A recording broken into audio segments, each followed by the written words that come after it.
मैले प्रचण्डसँग एपोइन्टमेन्ट मागेको 14 वर्ष भयो, अहिलेसम्म पाएको छैन। के औकात छ गर्नु त? यहाँ यिनीहरूले स्थापना गरेको पार्टी पनि होइन यो, यिनीहरूले परिकल्पना गरेको आन्दोलन पनि होइन यो। अन्तिम सत्य के हो भने अहिले केपी ओली मात्रै जिउँदा छन्, अरू जम्मै मरिसकेका छन्। यो व्यवस्थाका वास्तविक सञ्चालक भनेका सेनाका जर्नेलहरू हुन्, अदालतका न्यायाधीशहरू हुन्, यिनीहरू होइनन् क्या। अफगानिस्तानमा 2 जना न्यायाधीशलाई मारे टेरोरिस्टहरूले। होसियार नेपालका न्यायाधीशहरू तिमीहरूले पनि यो घटना त देख्यो होला भनेर धम्क्याए। जसले उनीहरूलाई आतङ्कवादी भनेर चाहिँ सिद्ध्याउनुपर्छ मारेरै भनेर भनेको थियो, तिनीहरूसँगै गराउनेले सत्ता साझेदारी गरे। यिनीहरू पनि फटार छन् भन्ने लाग्यो जनतालाई। दोस्रो संविधान सभामा सबैभन्दा नराम्रो धक्का त्यही माओवादीले पायो। हिजोको राजदरबारको संरचना र आजको राष्ट्रपतिको संरचनाको बिचमा के फरक आयो त? खोइ त लोकतन्त्र। प्रचण्डले नै म त एक समयको कमान्डर हुँ, म भित्तामा पुर्याइदिन सक्छु भने होइन, पुर्याए त भित्तामा। अब मलाई त के दिन्छन् र यिनीहरूले? किनभने यिनीहरू पैसा नबुझाइकन, व्यभिचार नगरिकन, नातेदारी नभइकन केही पनि दिँदैनन् भन्ने कुरा त इस्टाब्लिस छ। तर वामदेव लत्रिँदै जहाँ आइपुगे त्यो एकदमै खेदजनक छ। सुरेन्द्र केसीबाट के हुन्छ? सुरेन्द्र केसी त उल्टो केही माग्छ भन्ने नै पिरोलो छ उहाँहरूलाई, किनभने जम्मै त्यहाँ माग्नै जान्छन्। खड्ग ओलीकामा तिमीलाई केही दिन्छु भनेर को जान्छ र? सेनाको जनरललाई चढाएपछि एउटा फिस्टु प्रधानमन्त्री टिक्न सक्छ? आज जे राजनीति यहाँ प्रकट भइराखेको छ यो त नतिजा मात्रै हो नि, कारण त प्रचण्ड हुन्। यसरी कुट्नु उपयुक्त होइन, तर सबै नागरिक समाजको हातमा देखिएका ढुङ्गाहरू कतिको उपयुक्त हो त? यो पनि त विषय आयो नि त। आफूले भने जस्तो भयो भने कम्ब्याट ड्रेस फुकालिहाल्ने, भएन भने कम्ब्याट ड्रेस लाई पनि हाल्ने, धम्क्याउने, बन्दुक पनि देखाइहाल्ने। अबको विकल्पै मै हुँ नेपालको। इमरान खानको बाटो आयो भने मै हुँ, सहमतिको बाटो आयो भने पनि मै हुँ। तिमीहरू जसलाई पनि बनाउन सक्छौ भने वाइ नट मी भनेको क्या मैले। अब बाबुराम भने के हो? बाबुराम भने के आधारमा बाबुराम प्रधानमन्त्री हुने? अब बाबुराम र प्रचण्ड नै फेरि एकता गर्ने चाहिँ अखडा बनिरहेछ। उपराष्ट्रपति नन्दकिशोर पुनको भने केपी ओलीसँग पार्टी एकता गर्नु गलत थियो, त्यसले कुनै परिणाम दिँदैन भन्ने आवाजलाई कहिले पनि सुनेनन् नि यिनीहरूले। त्यसपछि बढ्ता नगर है, केपी ओली उद्दण्ड छन्, मूर्ख छन्, प्रतिशोधी छन्। यिनले मुलुकलाई मध्यावधिमा हालिदिन्छन्, त्यो राम्रो हुँदैन भनेको 2 वर्ष अगाडि मैले। विनोदै चौधरी एकपल्ट एमालेको सांसद भए, एकपल्ट काङ्ग्रेसको सांसद भए, आउने साल उनी मधेसवादीको हुन्छन्। बाबुराम माओवादीबाट मधेसवादी हुन सक्छन् भने यो बिचमा बाबुरामका रूप हेऱ्यो भने 4-5 रूप त उनको यही बिचमा भइरहेछ। यस्ता बाबुरामले के गर्छन् के गर्दैनन् भनेर आकलन गरियो भने मूर्ख भइँदैन? गुरिल्ला त मै पनि भनिदिन्छु, गुरिल्लै त हुन् यिनीहरू। के हुन् यिनीहरू? गुरिल्लै हुनु सिद्धि हो। This is not democracy, this is mobocracy. अब वामदेवले एकताको कुरा गर्नु बेकार छ। जो त्यो पार्टीको आमा हो त्यसलाई त गद्दार भनेर चाहिँ दलबाट निकालिदियो भने, आँखाको अगाडि रुकमाङ्गदलाई हटाएको प्रकरणमा प्रचण्ड पछि हट्नु पर्यो कि परेन? थाहा छैन वाइसिएल कहाँ छ, अर्को कहाँ छ, भोलि के हुन्छ, सडकमा हिँड्नुपर्छ कि पर्दैन, यिनीहरूलाई थाहा छैन। डाक्टर साहब तपाईँलाई एभरेस्ट नेपालमा हार्दिक स्वागत छ। ल हस्, धन्यवाद। डाक्टर साहब केही दिन अगाडि मात्रै पूर्वी नेपालको भ्रमणमा जानुभएको थियो, कस्तो रह्यो डाक्टर साहबको पूर्वी नेपालको यात्रा? यहाँबाट सुरु गरेँ। त्यो यात्रा त्यो भनेसम्मको थियो, राम्रो थियो। अब उत्साहजनक उपस्थिति, युवावर्ग, फेरि मेरो त क्षेत्र त्यही जन्मस्थान त्यही अञ्चल भएको हुनाले आफूसँग जोडिएका मान्छे, नातेदारी इत्यादि पनि सबै दृष्टिकोणले त्यो चाहिँ भनेसम्मको नै थियो। डाक्टर साहबको त्यहाँका भनाइहरू पनि सार्वजनिक भए, सञ्चार माध्यमहरूमा आए, आम दर्शकले, आम जनताले निकै रुचाएको रूपमा लियो। के दिनुभएको थियो डाक्टर साहब? के कार्यक्रम थियो? के दौरानमा जानुभएको थियो? के थियो र त्यस्तो निकै मन पराएको जस्तो देखियो? त्यो चाहिँ हामी नेतृत्व गर्न सक्छौँ भन्ने विषय थियो। यस वी क्यान लिड भन्ने चाहिँ त्यसको टपिक थियो। हजुर। त्योभन्दा पहिला म सुरुङ्गामा नेपाल जेसिसको कार्यक्रममा गएको थिएँ। वी क्यान साइन भन्ने त्यति बेलाको शीर्षक थियो। हामी कसरी देशलाई चाहिँ चम्किलो बनाउन सक्छौँ भन्ने चाहिँ त्यसको थेम थियो त्यति बेला। भने चाहिँ यो चोटि चाहिँ वी क्यान लिड भन्ने थियो। अब मैले लिडरसिपको एउटा प्रकृति कस्तो हुनु जरुरी छ, कसरी आफ्नो समूहमा लिडरसिप गर्न सकिन्छ, लिडरसिप भनेकै के हो र अहिले हामीले पाइरहेको नेतृत्व हाम्रो कस्तो छ,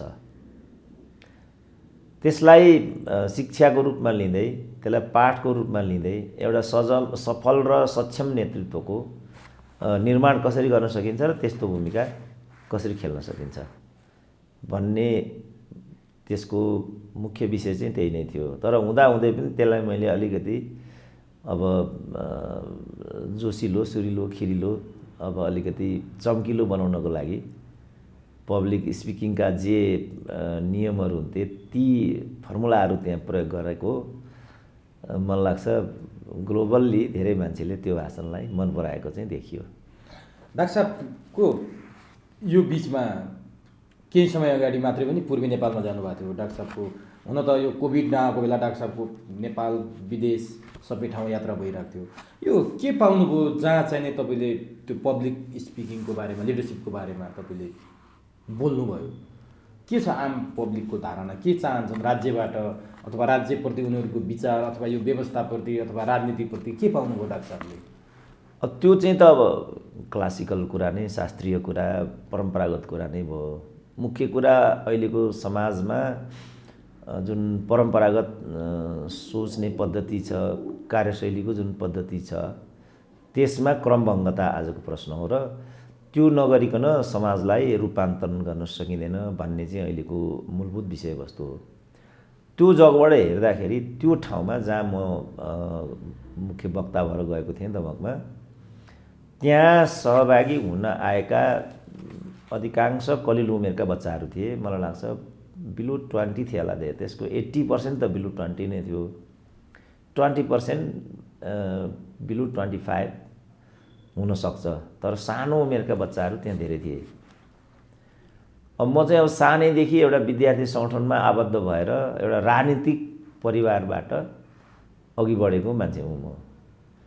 त्यहाँ चाहिँ सानैदेखि तेरो मेरो हुने र एउटा हदसम्म हामीमा पनि त्यसको दुष्प्रभाव रहने। मैले अहिले मात्रै निकै मेहनत गरेर एउटा समन्वय गर्ने, सबै विचारका मानिसहरूसँग हेलमेल हुने, सबैलाई सम्मान गर्ने, सबैका कुराहरू सुन्ने, सबैबाट सिक्ने, यो मैले बल्ल अब 10-15 वर्ष जति भयो म त्यो स्कुल अफ थटमा आउँदै गरेको। अन्यथा म पनि यो मित्र हो, यो शत्रु हो, यो तेरो हो, यो मेरो हो, यही स्कुलिङबाट म हुर्केको मान्छे थिएँ। अब त्यहाँ दमकमा यो चोटि चाहिँ जुन उमेर समूहको त्यहाँ सहभागिता थियो, त्यो उमेर समूहका मानिसहरू पनि अब राजनीतिक एउटा प्रश्नतिर आकर्षित हुन खोजेको हो कि, किनभने उनीहरूमा दुईटा समस्या हुने, उनीहरूका दुईटा चुनौतीहरू मैले आकलन गर्छु। एउटा त अघि मैले भने जस्तो उनीहरू पनि जन्मजात बायस छन्, काहीँ न काहीँ जोडिएका छन्, काहीँ न काहीँ उनीहरू आबद्ध छन् उनीहरू। अर्को त राजनीतिबाट उनीहरू अलिकति विकर्षित नै छन्। राजनीति भन्ने बित्तिकै ब्राकेटमा मुलुकको विषयबाट उनीहरू विकर्षित नै छन्। उनीहरूको लक्ष्य के छ भने जसरी पनि कम्प्युटर सिक्ने, अङ्ग्रेजी सिक्ने, अनि सुकिलो मुकिलो हुने र युरोप अमेरिका भासिने। मूल प्रवृत्ति भनेको त यही नै छ। अब गत वर्ष म जापानको टोकियोमा म ओसाकाको एउटा कार्यक्रममा गएको थिएँ। त्यसपछि मलाई टोकियो घुम्ने मन थियो। टोकियो जाँदा त्यहाँको पत्रकार महासङ्घको टोकियो युनिटले एउटा सानो कार्यक्रमको आयोजना गरेको थियो। त्यहाँ पनि नेपाली युवाहरू मलाई झम्टिन आएका थिए। अनि मैले तिमी आरआर क्याम्पसबाट आएको हो भनेर भने। अनि किन र, आफूलाई मनमा लागेको कुरा भन्ने बित्तिकै आरआरको भइन्छ भन्नु त्यसले।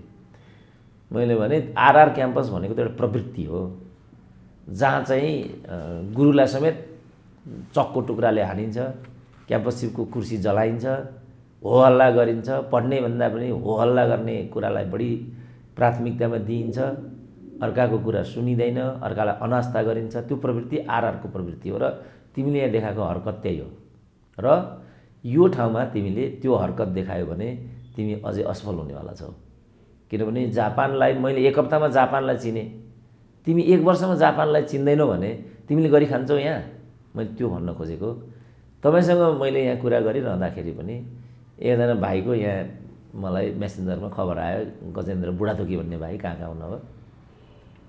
उनले के भन्छन् भने डाक्टर साहब, उनले नामै लिन्छन्, उनले के भन्छन् भने मलेसिया अस्ट्रेलिया र युरोपमा समेत पनि नेपालीहरू चाहिनेभन्दा बढी मादक पदार्थ खाने, होहल्ला गर्ने, फोहोर गर्ने, झगडा गर्ने यस्तो हुन थाल्यो। डाक्टर साहब यो कुरा पनि उठाइदिनु पर्यो भन्ने कुरा यहाँ आयो।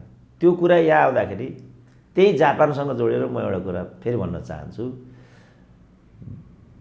भवन भट्ट जो चाहिँ एनआरएनकै चिफ थिए त्यो बेला, एउटा कार्यक्रममा काठमाडौँ आएका थिए। फर्केर जाने क्रममा यहीँ काठमाडौँको अन्तर्राष्ट्रिय विमानस्थलमा सिल केयरले उनलाई चाहिँ जहाजबाट बाहिर निकालिदियो। त्यति बेला पनि मैले भनेको थिएँ एनआरएनको चिफ भनेको त विश्वभरिका नेपालीहरूको प्रधानमन्त्री हो। केपी ओली नेपालका प्रधानमन्त्री हुन्, तर एनआरएनको चिफ भनेको चाहिँ विश्वभरिका नेपालीहरूको प्रधानमन्त्री भएको हुनाले केपी ओलीको भन्दा बढी गरिमा एनआरएनको चिफको हुन्छ र उसले त्यो एउटा दायित्व र जवाफदेहितालाई चाहिँ वहन गर्नुपर्छ। त्यो गरेको नपाउनु दुःखको कुरा हो। मैले भनेको थिएँ अब संयोगले हुँदाहुँदै उनले चाहिँ जापानमै बिहा गरे रहेछ। जापानकै छोरी रहेछन् उनकी दुलही। अहिले उनका ससुरा चाहिँ जापानका प्रधानमन्त्री छन्। कत्रो गरिमा छ त, कुन हाइट हो त ती मान्छेको। तिनी आफै फेरि नेपालका पूर्व मन्त्रीका छोरा रहेछन्, सफल व्यवसायी जापानका। तर आचरण चाहिँ त्यस्तो भएपछि यसले के सन्देश दिन्छ त मान्छेलाई। त्यहाँ पनि मैले युवाहरूको बिचमा यी सबै कुराहरू उठाएको थिएँ र मैले भनेको थिएँ साँच्चै भन्ने हो भने त अहिलेको पिँढीबाट त मैले त्यत्रो अपेक्षा गर्दा पनि गर्दिनँ र जे म बोल्दैछु अहिलेको पिँढीको लागि मैले बोलेकै होइन। मैले त भोलिको पिँढीले फर्केर हेरोस् सुरेन्द्र केसी जस्ता मान्छे पनि यहाँ थिए र त्यही बेलादेखि उनीहरूले नेपाली समाजलाई झकझक्याउन खोजेका थिए। आज नेपाली समाज जहाँ आइराखेको छ त्यसको आकलन र आशंका सुरेन्द्र केसीहरूलाई पहिल्यै थियो।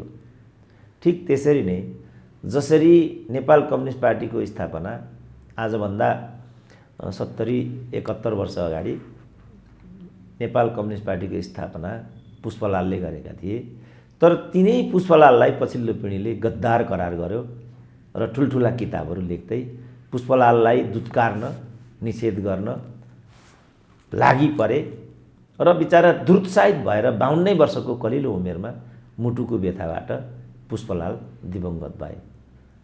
बीपी कोइराला जसले नेपाली काङ्ग्रेसको स्थापना गरेका थिए तिनी पनि यो नियतिभन्दा धेरै टाढा थिएनन्। अनेक प्रकारले आरोपित गर्ने, दुत्कार्ने यस्तो गरे र यस कुरालाई अहिले सटिक ढङ्गले त्यो कुरा मैले त्यहाँ पनि उच्चारण गरेको थिएँ।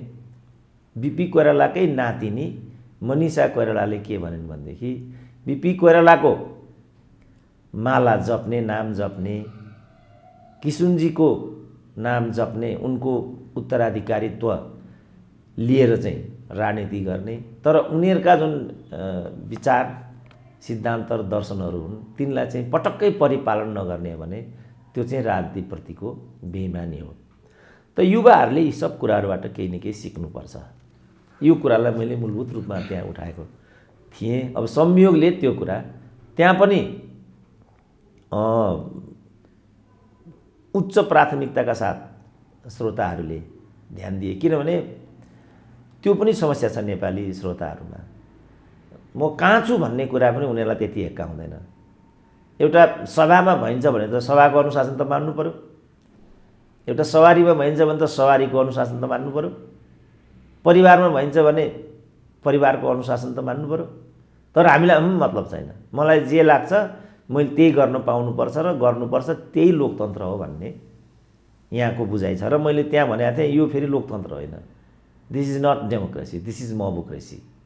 त यी सब कुराहरू अब यो सरस्वतीको वरदान हो। कहिलेकाहीँ हामीहरूलाई पनि बोल्दाखेरि लेख्दाखेरि पनि अलि सन्तुष्टि जस्तो हुन्छ। आज जे बोलियो, आज जे लेखियो, कहिलेकाहीँ आफैलाई असन्तुष्टि हुन्छ। जस्तो म त सबैतिर पढाइरहेको हुन्छु, लोकसेवामा पढाइरहेको हुन्छु, अरूतिर पढाइरहेको हुन्छु। कहिलेकाहीँ विद्यार्थीहरूमाथि वाञ्छित न्याय गरिएन भन्ने आफैलाई रिग्रेट्स फिल हुन्छ। कहिलेकाहीँ तयारीको कमीले अथवा सूचनाहरू स्रोतहरू, जस्तो मैले पहिलोचोटि लोकसेवामा शाखा अधिकृतको कक्षा चाहिँ सामाजिक रूपान्तरण भन्ने पढाउनु पर्ने भन्यो यहाँ नेम भन्ने एउटा इन्स्टिच्युट छ, सामाजिक रूपान्तरणमा पढाइदिनु पर्यो भन्यो। अनि मैले भने अब सामाजिक रूपान्तरण ठिकै छ, अब सामाजिक रूपान्तरण पुस्तक किनेर लिएर आउँछु पढाउँछु भन्ने हिम्मतले, किन मैले सोसियोलोजी पनि हाफ इयर सोसियोलोजी रेगुलर विद्यार्थी भएर पढेको थिएँ। राजनीति र इतिहास त मेरो विषय नै भइगयो, बढी भए सोसियोलोजीको होला, त्यहाँबाट रिलेट्स गरेर क्लास लिन्छु भनेर हुन्छ भन्ने। पुस्तक पसलमा जान्छु त यो रूपान्तरण बारेमा त एक शब्द पनि मैले केही पनि फेला पारिनँ। गुगल चार्दाखेरि पनि ट्रान्सफर्मेसन चाहिँ मलाई चाहिने जति सामग्री उपलब्ध भएन। त्यसपछि मैले त्यो इन्स्टिच्युटलाई फोन गरेर यो मबाट नहुने रहेछ, म यो नसक्ने रहेछु बाबु भने। होइन डाक्टर साहब, यो त हजुरले नपढाए अरूबाट नहुने देखियो, हजुरको मैले एउटा पराग भन्ने एउटा निजामती कर्मचारी सङ्गठनको ठुलो म्यागजिन थियो, त्यसमा मैले रूपान्तरण बारेमा एउटा लेख लेखेको रहेछ। त्यसलाई नै हेरेर तपाईँले बाहेक यो अरूले पढाउन नसक्ने हुनाले पढाउनै पर्ने भयो भनेपछि जे त होला भनेर त्यो क्लास लिन म गएँ। वास्तवमा रूपान्तरण के हो भन्ने कुराको बेसिक नलेज मलाई थिएन। 1 घन्टा पढाएर म फर्केर आएँ। मलाई के रिग्रेट्स फिल भयो भने मैले चाहिने जति डेलिभरी यहाँ आज गर्न सकिनँ, यो मबाट अन्याय नै भयो भन्ने मलाई अनुभूति। कहिलेकाहीँ यस्तो हुन्छ र त्यहाँ पनि मैले यो रूपान्तरण र चेन्ज, यो रूपान्तरण र परिवर्तनको एउटा तुलनात्मक प्रस्तुति दिँदै मैले त्यहाँ बच्चाहरूलाई के भनेको थिएँ भने हामी चाहिँ रूपान्तरित छैनौँ। छुवाछुतको कुरालाई मैले मुख्य रूपमा उठाएको थिएँ। जस्तो छुवाछुतको सन्दर्भमा हामी परिवर्तितसम्म चाहिँ भएका छौँ, किनभने छुवाछुत गलत हो, अपराध हो भन्नेसम्म चाहिँ हामीलाई अनुभूति छ। तर छुवाछुत त हामीले छोडेका त छैनौँ। अब रुकुमकै कुरा गर्ने, तपाईँ पश्चिम क्षेत्रकै मान्छे, रुकुममा त्यत्रो 8 जना युवाहरूले बिचारा त्यहाँ ज्यान फाल्नु पर्यो। विषय यही नै थियो। जब एउटा सामाजिक मुद्दामा, एउटा वैवाहिक प्रश्नमा 8 जना युवाले ज्यान गुमाउनु, भेरीमा हाम फाल्न बाध्य हुनु भनेको त हाम्रो समाज कहाँ छ भन्ने कुराको धोतक हो नि त यो। किनभने अहिले पनि चाहिँ बोक्सी भनेर महिलाहरूलाई लखेटेकै छौँ हामीले। उति यो महाबौद्धभन्दा अलिकति उतापट्टिको एउटा गाउँ छ, त्यहाँ कुन चाहिँ हो त अहिले बिर्सिरहेको छु म। त्यहाँ चाहिँ 2 वर्ष अगाडि यस्तो घटना भएको थियो। अहिले पनि अब मान्छे पनि बोक्सो त्यस्तो हुन्छ, मान्छे पनि छुत अछुत त्यस्तो हुन्छ। यो त मिनिमम कुरा हो नि। मान्छे त जस्तो गाई बस्तु कुकुर भेडा बाख्रा भने जस्तै मान्छे एउटा प्रवर्ग हो। एउटा प्रवर्गमा पैदा भएको मान्छे जस्तो त्यसलाई चाहिँ सोसियल साइन्सको हिसाबले एन्थ्रोपोलोजिकल एप्रोचबाट भन्ने हो भने मङ्गोलाइट, अस्ट्रोलाइट, ड्राभिडियन र निग्रो, यो 4टा मात्रै हुन्छ मान्छे। यो 4टालाई अनेक उपविभाजनमा अनि वर्गीकरण गरेको चाहिँ हामीले हो, प्रकृतिले होइन। समाजले मात्रै त्यो श्रेणी गरेर अनि हामीले जातपातको प्रथालाई एकदमै विकृत र भद्दा बनाएका छौँ। यो त हामीले गरेको हो नि। कोही मान्छे कहाँ जन्मिने भन्ने त उसको कुरा होइन नि। यहाँ अहिले जातिपाती यस्तो उस्तो भन्छन्। अब म संयोगले आर्यन फ्यामिलीमा जन्मिएँ। अब म मङ्गोल फ्यामिलीमा जन्मेको भए म मङ्गोल हुन्थेँ, कुरा सिद्धियो। मेरो रहनसहन खानपिन त्यस्तै हुन्थ्यो, सिद्धियो कुरा। अब म कहाँ जन्मिने भन्ने कुरा त मेरो होइन नि त। म जहाँ जन्मेँ कुरो सिद्धियो। मेरो कुरा चाहिँ के भने मैले चाहिँ आफ्नो सामाजिक जुन उत्तरदायित्व छ त्यसलाई ठिकसँग निर्वाह गर्छु कि गर्दिनँ, गर्नुपर्छ कि पर्दैन, त्यो चाहिँ मेरो कर्तव्यभित्रको कुरा भयो। अब म कहाँ जन्मेँ भन्ने त मेरो बुताभन्दा बाहिरको कुरा भयो नि। त यी सब कुराहरूलाई मैले दृष्टान्तमा ल्याएर त्यहाँ प्रस्तुत गर्न खोजेको थिएँ। कति सामाजिक कुरा थिए, कति परिवारभित्रका विसङ्गतिका कुराहरू थिए।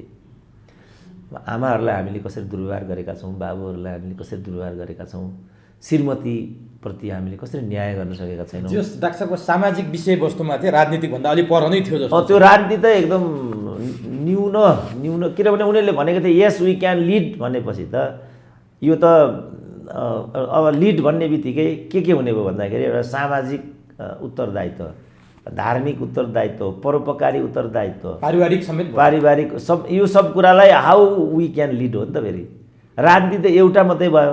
अब युवाले त राजनीति ती जति त्यहाँ 1000 भन्दा बढी युवाहरू थिए होला, ती जम्मै त राजनीतितिर मात्रै थिएनन् होला। कसैको लक्ष्य सामाजिक थियो होला, कसैको लक्ष्य शैक्षिक थियो होला, कसैको पारिवारिक थियो होला, कसैको प्रविधि थियो होला। प्रविधिमा गयो भने उसले कसरी लिड गर्न सक्छ त?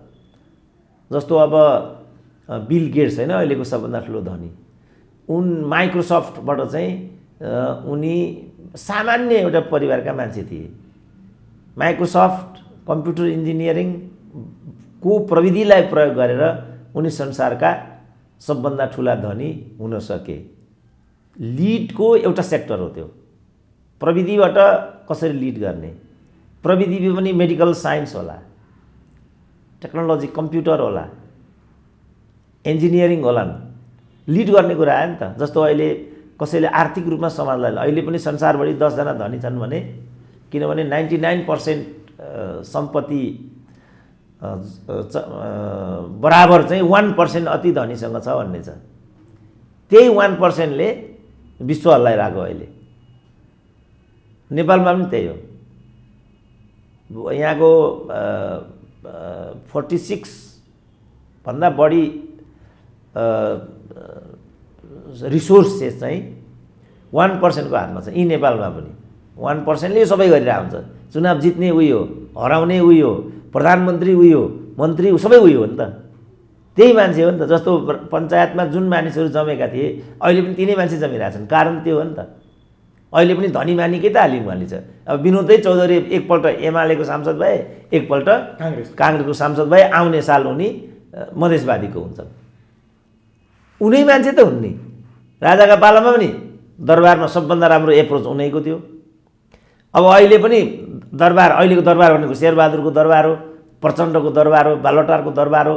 त्यहाँ त आम सर्वसाधारण गरिबले त पहुँचै पाउँदैन नि। मैले प्रचण्डसँग एपोइन्टमेन्ट मागेको 14 वर्ष भयो, अहिलेसम्म पाएको छैन। बाबुरामसँग एपोइन्टमेन्ट मागेको एकै दिन उहाँहरू दुईजनाले सँगै हुँदा एउटा कार्यक्रममा म थिएँ। तपाईँको त एकदम राम्रो चाहिँ हाम्रो कार्यकर्ताका बिचमा चाहिँ एउटा प्रभाव छ। तपाईँकै किताब हेरेर हामीले जनयुद्ध लड्यौँ र तपाईँसँग धेरै चाँडो हामी चाहिँ सरसल्लाह छलफलको लागि भेटघाट गर्छौँ भनेको आज ठ्याक्कै 14 वर्ष भयो।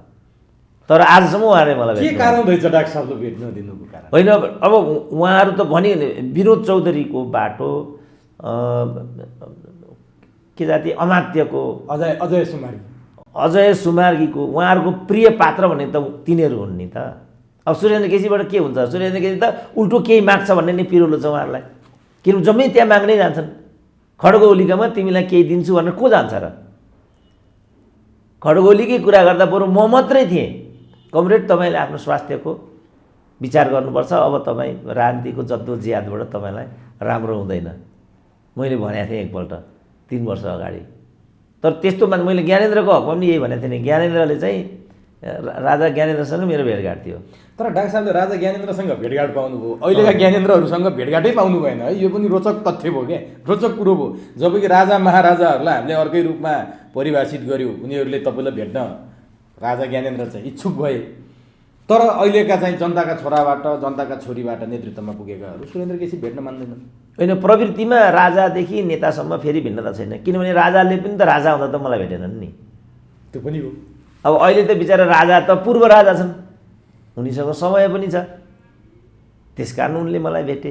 अब म जो गएँ नि, म चाहिँ जो मान्छे ओह्रालो लागेको छ, जो मान्छे कमजोर छ, त्यो मान्छेलाई म उच्च प्रार्थना, मेरो भ्यालु त्यो हो। जो पावरमा छ, किनभने पावरमा भएकाले के ठान्छ भने अब सुरेन्द्र केसी आयो मसँग पक्कै पनि केही माग्न आयो मान्छे, कोही एकजना मान्छेले पनि म तपाईँलाई केही सहयोग गर्छु, तपाईँलाई दिन चाहन्छु त बिरलै भन्दो हो। अब बादमा एउटा दोडाले भने पनि कोही पनि मान्छे माग्ने त कहीँ जान्छ। अनि उसलाई के लाग्छ नि, यो मसँग पक्कै केही माग्न आयो, सायद सुरेन्द्र केसीले पनि केही माग्ने। यी कति बजारका लालबुच्चकहरूले मलाई भने नै, यो राजदूत नपाएर फलानु नपाएर भने नै नि।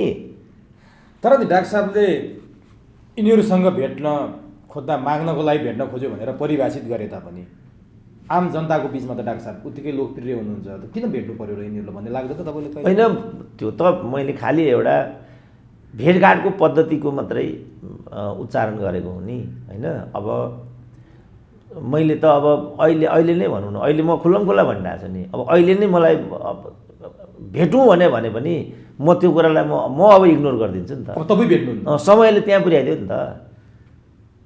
त्यो पक्का कुरा हो र भइ पनि रहेछ त्यस्तो कुरा। कतिले भेटौँ भनिरहेछन्, म इग्नोर गरिरहेको छु। किनभने तर कतिपयले त भेटिरहनु भएको छ नि डाक्टर साहब। होइन, फेरि म कट्टरतामा विश्वास गर्दिनँ नि त। मैले यो भनेको त समाजको लागि भनेको। समाजले जे कुरा म भन्दैछु नि, उसले यो पो रहेछ है, हामी भेट्न जान्छौँ, भेट्न बिचरा उनीहरूले कतिले त चाहिँ निस्वार्थ भेटघाट पनि चाहेको हुनसक्छ, निस्वार्थ भेटघाट पनि त भएको हुनसक्छ। जस्तो अहिले नै यही कुरा आयो नि त, राष्ट्रपति कहाँ केपी ओलीको समूहले तारन्तार भेट्ने इत्यादि गरेकोलाई यिनीहरूले चाहिँ दुत्कारे। केपी ओली समूहकी भइन् राष्ट्रपति भन्ने कुरा गरे। अब सुन्दैछु यो हप्ता चाहिँ त्यहाँबाट विकसित भएका सबै मानिसहरू नन्दकिशोर पुन कहाँ अखडा बनाउन थाले। नन्दकिशोर पुनले फेरि त्यस्तै खालको अखडा सुरु गरे भनेपछि त सेम कुरा भइगयो नि त यो त। त्यसकारण सबैले भनौँ, राष्ट्रपतिले त्यो पदको गरिमा नराखेपछि त्यो खस्केर उपराष्ट्रपतिको तहमा आयो। अब भोलि यो प्रधानमन्त्रीको तहमा हुँदै तल सिडिओसम्म पुग्छ। त्यसकारण सबै कुरालाई चाहिँ गरिमायुक्त बनाउनु पर्यो, सबै कुरालाई चाहिँ मर्यादायुक्त बनाउनु पर्यो, सबै मान्छेले पहुँच पाउनु पर्यो। भेटघाटमा पनि त सामाजिक न्याय हुनु पर्यो। त्यो डाक्टर साहबको मेरो चाहिँ त्यो हिसाब हो। अब मलाई त के दिन्छन् र यिनीहरूले, किनभने यिनीहरू पैसा नबुझाइकन, व्यभिचार नगरिकन, नातेदारी नभइकन केही पनि दिँदैनन् भन्ने कुरा त इस्टाब्लिस छ। अब डाक्टर साहबको पूर्वी नेपालको यात्रा पक्कै पनि सुखद भयो र त्योबाट जनताले लाभ ल्याए। र अर्को एउटा कुरा प्रशंसनीय र एप्रिसिएट गर्नुपर्ने कुरा चाहिँ डाक्टर साहबले जहाँ जहाँ गएर यसरी आफ्ना विचारहरू प्रवाह गर्नुहुन्छ, आम नेपाली, त्यो पनि ग्रासरुटको नेपालीको लागि त्यो चाहिँ सञ्जीवनी बुटी जस्तै भएको छ। अहिले पनि डाक्टर साहबले अघि त्यहाँ सामाजिक सञ्जाल चलाउँदै गर्दा विदेशबाट यो कुरा बोलिदिनु पर्यो भनेर भनिरहेको कुरा डाक्टर साहबले मलाई सुनाउनु भयो। यो त एउटा प्रतिनिधि पात्र मात्रै थियो, डाक्टर साहबले धेरै गर्नुभएको छ। यो पूर्वी नेपालको भेटलाई मैले यहीँ फुलस्टप लाएँ। र अब म समसामयिक राजनीतिक विषय, हुन त केही विषय त डाक्टर साहबले जोडिहाल्नुभयो त्योसँग गर्दा तपाईँ पूर्वी नेपालमा हुँदै गर्दा आउँदै गर्दा नेपालमा अनेकन राजनीतिक घटना घटे काठमाडौँ खाल्डोमा। त्योमध्ये एउटा महत्त्वपूर्ण खाल्डो निर्वाचन आयोगले एउटा निर्णय गर्यो, दुईटै समूह, नेकपाका दुईटै समूहलाई मान्यता दिएन र पुरानैलाई मान्यता दियो। डाक्टर साहबले कसरी लिनुभएको छ यो निर्वाचन आयोगले? कतिपयले निर्वाचन आयोग डरायो सत्तासँग भन्छन्, कतिपयले निर्वाचन आयोग चाहिँ नि ठ्याक्कै जे ठोस निर्णय दिनु पर्थ्यो त्यो दिन सकेन। जुन बुँदा उल्लेख गर्यो, जुन धारा उल्लेख गर्यो, त्यो चाहिँ चित्तबुद्धि भएन भन्छन्। डाक्टर साहबले कसरी लिनुभएको छ? मैले चाहिँ त्यसलाई त्यति ठुलो विषय मानिरहेको छैन, किनभने तेरो मेरो भन्ने कुरा चाहिँ कहिल्यै पनि उपयुक्त हुँदैन। डेमोक्रेसीमा मानक सिद्धान्तहरू अपनाइनुपर्छ। त्यसलाई नै मैले पारदर्शिता भन्ने गरेको छु, होइन? अब जहाँसम्म यो निर्वाचन आयोगले गरिरहेको निर्णयको कुरा हो, उसले यस्तो गर्नु स्वाभाविकै थियो, किनभने त्यो आयोग चाहिँ पारदर्शिता र योग्यताको आधारमा बनेकै छैन। तिनीहरूबाट चाहिँ सुयोग्य निर्णय अपेक्षा गर्न सकिँदैन। त्यहाँको मात्रै कुरा होइन, अख्तियारको कुरा पनि यही हो। त्यहाँको मात्रै कुरा होइन, सर्वोच्च अदालतको कुरा पनि त्यही हो। त्यसकारण मैले हिजैदेखि भनेको के भने, यस्ता किसिमका संरचनाहरूमा समाज र राष्ट्रले नै स्वामित्वमा लिने व्यक्तित्वहरू लैजानुपर्छ र त्यस्ता व्यक्तित्वहरूबाट मात्रै शिक्षा गर्न सकिन्छ। अब अहिले यिनीहरू निर्वाचन आयोगसम्म मात्रै पुगिराखेका छन्। अब यिनीहरूको ठुलो घेराउ चाहिँ सर्वोच्च अदालतलाई छ। उनीहरूले खुल्लमखुल्ला 4 न्यायाधीशले त वक्तव्य नै जारी गरे, सब जुडिस विषयमा चाहिँ क्रिया प्रतिक्रिया दिनु हुँदैन भनेर हिजो न्यायिक फैसला गर्नेहरू तिनीहरू नै हुन्। कस्ता होला त ती 4 प्रधान न्यायाधीशहरू? तर यही कुरा आउँदाखेरि मलाई फेरि अर्को प्रश्न सोध्न मन लाग्यो। यी 4 प्रधान न्यायाधीश, पूर्व प्रधान न्यायाधीशमाथि जुन सब जुडिसको कुरा गर्नुभयो डाक्टर साहबले, अदालतको मानहानिको कन्टेम्प्ट अफ कोर्टको चाहिँ नि मुद्दा दायर भएन, अदालतको मानहानि भयो भनेर चाहिँ प्रधानमन्त्रीमाथि मुद्दा दायर भयो। एकजना चाहिँ नि पूर्व सभामुख अथवा नागरिक अगुवा काङ्ग्रेस नेता के हुन् दमननाथ ढुङ्गानामाथि पनि अवहेलनाको मुद्दा दायर भयो। तर ती 4 पूर्व न्यायाधीशमाथि भएन। अब यसले चाहिँ के गर्छ? अदालतको मानहानि गरे प्रधानमन्त्रीले भनेर प्रधानमन्त्रीलाई कारबाही हुने, दमननाथ ढुङ्गानालाई कारबाही हुने, त्यतातिर जान्छ कि जाँदैन? के हुन्छ डाक्टर साहबले? त्यही निर्वाचन आयोगको जस्तो हरकत हुन्छ त्यहाँ पनि। निर्वाचन आयोग जति निरीह हो, यी व्यक्तित्वमाथिको प्रश्न उठाउने संरचनाहरू पनि त्यतिकै निरीह हुन्। त्यसै कारण मैले भने नि, हुन पनि संविधानवादले चाहिँ जुन नियन्त्रण र सन्तुलनको सिद्धान्त प्रतिपाद गरेको छ, त्यसको अभिप्राय त्यही हो, जहाँ कोही पनि निरङ्कुश र स्वेच्छाचारी हुन नसकोस्। यो हो नि त नियन्त्रण र सन्तुलन भनेको। त्यसकारण आज चाहिँ उदारवादी प्रणाली चाहिँ क्रमशः विश्वव्यापी बन्दै गइराखेको छ।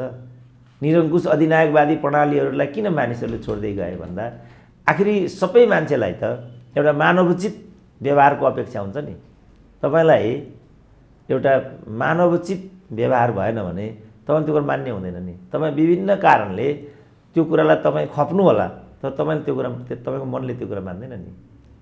त्यसकारण यहाँकाले त लोकतान्त्रिक पद्धति मात्रै अपनाए, तर यिनीहरूको आचरण लोकतान्त्रिक छैन। लोकतन्त्र भनेको त सँगसँगै एउटा जीवन व्यवहार हो नि त। तपाईँ लोकतान्त्रिक सिस्टम अपनाएको हो तपाईँले भने तपाईँको जीवन पद्धति पनि लोकतान्त्रिक हुनुपर्छ। तपाईँको खानपान, रहनसहन, बोली वचन सम्पूर्ण कुरा लोकतान्त्रिक हुनु। त्यो भनेको भुइँ मान्छेको सबभन्दा ठुलो चाहिँ सम्मान। लोकतन्त्र भनेको त त्यो हो नि त। लोक भनेकै के हो? मान्छे। तन्त्र भनेको प्रणाली, मान्छेका लागि अपनाइएको प्रणाली नै लोकतन्त्र हो। अब यहाँ त्यसै कारण म पटक पटक भन्छु नि, बारम्बार यो नेताको ठाउँमा स्वास्नी राष्ट्रपति, छोराको ठाउँमा बुहारीलाई मन्त्री, तिमीहरूलाई घिन लाग्नुपर्ने भाइ। कतिचोटि भने मैले, उनीहरू उल्टो मलाई प्रश्न उठाएर राखेका छन्, नपाएको प्रतिक्रिया दिँदै हिँड्छ भन्छन्। होइन नि त। अब भनौँ न, अहिले चाहिँ आम मान्छेको एउटा छोरो वा छोरी राष्ट्रपति भइराखेको छ, कति गौरवको कुरा छ। त त्यो गौरव प्राप्त गरेको अधिकारीले चाहिँ त्यतिकै गौरवशाली व्यवहार गरिदियो भने पो हिजो राजाका पालामा यस्तो हुन्थ्यो, उस्तो हुन्थ्यो, हेर त आज जे भए पनि राष्ट्रपति प्रासादको व्यवहार। मैले मनमोहन अधिकारी चाहिँ सायद त्यति बेला विपक्षी दलको नेता थिए, मैले फोन गरेँ। मैले एउटा किताबको सन्दर्भमा अन्तर्वार्ता लिनु पर्यो भनेर फोन गरेँ। दाहिने देब्रे कुरा गर्यो त्यो मनमोहनको सचिवालयले। दुईचोटि तिनचोटि मैले फोन गरिसकेपछि तपाईँले कहीँ यस्तो त भन्दै हुनुहुन्न कि म मनमोहन अधिकारीलाई भेट्न सक्दिनँ, यो त तपाईँको अभिप्राय होइन भने मैले। तपाईँ त्यही ठान्नुहोस् न, किनभने यिनीहरू त उद्दण्ड हुन्छन् नि, यिनीहरू त आफू बाहेकहरूलाई यिनीहरू मान्छे ठान्दैनन्। भने मैले त्यो फोन राखिदिएँ। कहिल्यै मैले मनमोहन अधिकारीसँग भेट्ने फेरि उद्योग गरिनँ।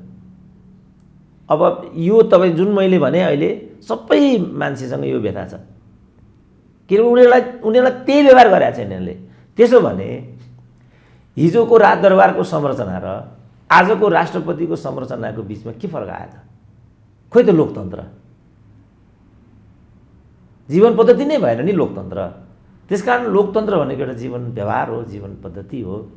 यसले मान्छेलाई पनि समेट्नुपर्छ, मान्छेलाई पनि लाग्नुपर्छ लोकतन्त्रको प्रतिफल मैले पाएँ। अब यो निर्वाचन आयोगको, त्यो निर्वाचन आयोगका अर्का यी 4 जना पूर्व प्रधान न्यायाधीशको अतिरिक्त त्यहाँका एउटा प्रमुख निर्वाचन आयुक्तको पनि म अस्ति एउटा प्रतिक्रिया सुन्दै थिएँ अहिलेकै विवादको सन्दर्भमा। उनलाई घिन लाग्नुपर्ने आफ्नो हरकत देखेर, किनभने उनै हुन् अयोधी प्रसाद यादव। यस, उनै हुन् जसले प्रचण्डको छोरीको मतपत्र च्यातिएको काण्डलाई हिसाबमा लिएनन्। त्यसपछि त्यो विषय अदालतमा पुग्यो। अदालतले निर्वाचन आयोगले नै जसरी त्यो मतपत्र नच्यातेको भनेर सदर गरिदियो, र त्यो सदर गर्ने मान्छे तिनै हुन् जसलाई पारितोषिक दिनु पर्यो भनेर योगेश भट्टराईहरूले दीपक राज जोशीलाई बलिको बोको बनाएर प्रधान न्यायाधीश बनाए। अब अहिले तिनै योगेश भट्टराईहरूमाथि त्यही दीपक राज जोशी बस्ने कुर्सीमा बसेका चोलेन्द्र शमशेर राणाले डन्डा हान्ने जस्तो देखिँदैछ। त्यसकारण नियन्त्रण र सन्तुलनको सिद्धान्तको हिजो प्रतिपादन गरिएको थियो। त्यो भएको भए अयोधीले पनि न्याय पाउँथे, योगेशले पनि न्याय पाउँथे, जनताले पनि न्याय पाउँथे। त्यहाँ उनीहरू चुकेको हुनाले कसैले पनि न्याय पाउँदैन। हिजोको गल्तीको सजाय भोग्नै पर्यो, बस उपाय छैन नि। अब अहिले भनौँ न, अहिले चाहिँ मण्डलामा गएर योगेशहरूले बसिरहनु परेको छ, जहाँ बस्नेलाई हिजो योगेश भूत प्रेत भन्थे। हेर त कति चाँडो साक्षात लोकतन्त्र त साक्षात हो नि त। जस्तो लोकतन्त्र कसरी साक्षात हो भने, जस्तो केपी ओलीले गरेको काम गलत जनतालाई लागेको हो भने ढिलो चाँडो निर्वाचन त हुन्छ। त्यहाँ उनीहरूले दण्डित गरिदिन्छन्। साक्षात् जस्तो नाकाबन्दी होइन भने नि काङ्ग्रेसहरूले गर्दै कसरी दण्डित भए त? हो भनेर लडे नि केपी ओली, कसरी पुरस्कृत भए त? जनयुद्ध चाहिँ आतङ्क हो भन्थे हिजो, होइन यो राजनीतिक मुद्दा हो भन्थ्यौँ हामीहरू। हामीले भनेकै हुनाले पहिलो संविधान सभामा माओवादीले चाहिँ उच्च स्थान पायो, प्रचण्ड प्रधानमन्त्री भए। त्यसपछि जसले उनीहरूलाई आतङ्कवादी भनेर चाहिँ सिद्ध्याउनुपर्छ मारेरै भनेर भनेको थियो, तिनीहरूसँगै गएर उनीहरूले सत्ता साझेदारी गरे। यिनीहरू पनि फटार छन् भन्ने लाग्यो जनतालाई। दोस्रो संविधान सभामा सबैभन्दा नराम्रो धक्का त्यही माओवादीले पायो। साक्षात् हो नि, पाप त तुरुन्त धुरीबाट गुर्लिन्छ, आइहाल्यो त त्यहाँ त। त्यस्तो भएको हुनाले लोकतन्त्र भनेको एउटा जीवन पद्धति हो। यसलाई लोकसँग चाहिँ सम्बन्धित बनाउनुपर्छ। मतलब लोकले के भोगिराखेको छ, उसको स्वास्थ्य के छ, उसको शिक्षा के छ, उसका रोजगारीहरू के छन्, उसको पारिवारिक समस्या के छ। पञ्चायत 30 वर्ष त्यसै टिकेको होइन नि त। पञ्चायतले त मुख्य रूपमा सामाजिक व्यवहारमा त तेरो मेरो आधारमा त केही पनि हामीलाई थाहा छ नि त। म आफै साक्षात् छु, म पञ्चायतकै 30 वर्षमा हुर्केको मान्छे हुँ। पञ्चायतको दरबारमा प्रवेश गर्नको लागि सामान्यतः कुनै पनि मान्छेलाई कुनै पनि किसिमको रोकटोक थिएन। पछि लोकतन्त्र आयो, एउटा डेलिगेसन, म दमककै दृष्टान्त, दमकसँग जोडिएको कार्यक्रम भएको हुनाले दमकलाई नै म ल्याउँछु केन्द्रमा। दमकबाट एउटा डेलिगेसन आयो काठमाडौँमा, वन मन्त्री थिइन् शैलजा आचार्य। उनीहरू गए प्रतिनिधिमण्डल भेट्न भनेर शैलजा आचार्यलाई। शैलजा आचार्यले के भन्नु, तपाईँहरूको हाउभाउ इत्यादि देख्दाखेरि वामपन्थी जस्तो छ, तपाईँ के हो कसो हो, हाम्रो पार्टीको चाहिँ सिफारिस यस्तो लिएर आउनुभयो भने तपाईँले जे काम गर्न खोज्नु भएको छ त्यतातिर म सोचौँला भनेर पठाइदिनु हो। जबकि नेपाली काङ्ग्रेसको मैले देखेकोमा सबभन्दा आदर्श नेत्री शैलजा आचार्य थिइन्। त शैलजाले नै कस्तो मेसेज दिन् त? त शैलजाको यो छ भने त अब हामी विजय गच्छेदारबाट अपेक्षा गरिराखेका छौँ, त्यो त सम्भवै थिएन नि। अब आज विजय गच्छेदार 13 चोटि मन्त्री भए, तर अहिले उनी अख्तियारको फन्दामा छन्। त लोकतन्त्रले यसरी दण्डित गर्छ मान्छेलाई। हिजो जनतालाई त कुटपिट इत्यादि गरेर विजय गच्छेदार भयो, अनि आज त्यसै कारण भनेको लोकतन्त्रले मात्रै मान्छेलाई न्याय दिन्छ। र लोकतन्त्रमा कुनै पनि दम्भी र अहङ्कारी शासकलाई कुनै पनि स्थान हुँदैन। उसले एक दिन इन्दिरा गान्धी जस्तो मान्छेलाई छक्का छुट्याइदिए। कत्रो क्रेज थियो त भारतमा इन्दिरा गान्धीको। गिरिजाबाबुले यहाँ चाहिँ फुटपाथमा आउनु पर्यो, गिरिजाबाबुकै हरकतले गर्दाखेरि उहाँले के गर्दै जानु पर्यो। आज कहाँ पुग्यो त नेपाली काङ्ग्रेस? त्यसकारण लोकतन्त्र भनेको चाहिँ सन्तुलन र नियन्त्रणको सिद्धान्त हो। यसले मान्छेलाई कहाँ बस्नुपर्ने पहिला त आफैले आफ्नो ठाउँ तय गर्यो भने त्यसले सुखद परिणाम दिन्छ, होइन भने त्यसलाई जनताले ठेगानमा ल्याइदिन्छन्, तर उसको लागि त्यो चाहिँ खपिन सक्ने विषय बन्छ। अब नि यो डाक्टर साहबले लोकतन्त्रको त बडो गहिराइमा पुगेर परिभाषित गर्नुभयो। अब यो प्रधानमन्त्री र दमननाथ ढुङ्गानामाथि अदालतको अवहेलना गरेको मुद्दा छ नि डाक्टर साहब, यो लाउनै पर्ने थियो। तपाईँले पनि बाहिरबाट सुनिरहनु भएको छ, प्रधानमन्त्री बोलेको, दमननाथ ढुङ्गाना बोलेको, ती 4 पूर्व प्रधान न्यायाधीश बोलेको, संविधानविद हौँ भन्ने विज्ञहरू बोलेको, सबैले गरेका थिए नि, किन उहाँहरूलाई मात्रै लाग्यो? होइन, यो त एक थरी अग्रसर भयो होला, नियोजित रूपमा त्यो गर्यो होला। यसको मतलब अरूमाथि त्यो कुरा हुँदैन भन्नु त केही पनि छैन, समय आउँदै होला। पूर्व प्रधान न्यायाधीशहरूको चाहिँ दर्ता गर्नै अस्वीकार गर्यो अदालतले। अब त्यो एउटा पारिवारिक एउटा मर्म त्यहाँ आकर्षित भयो होला। ल यसलाई यही राखौँ।